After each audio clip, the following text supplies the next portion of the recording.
My process is kind of absurd. I have lots of like little projects happening in my studio at any given time.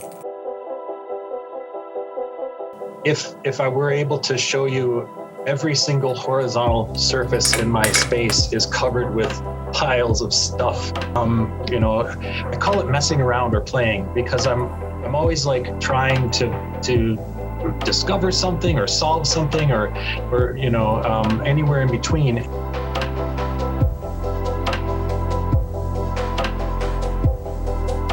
Sometimes that pile of stuff is next to another pile of stuff and it gets mixed together. These things kind of come together when they shouldn't, and sometimes that makes a creation there.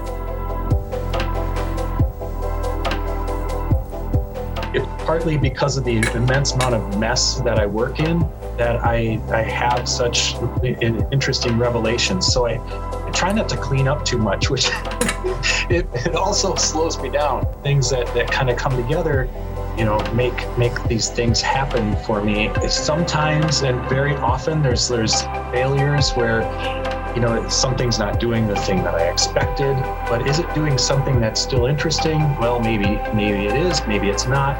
And if it is, then I keep pursuing that. And if it's not, then I acknowledge it and move on.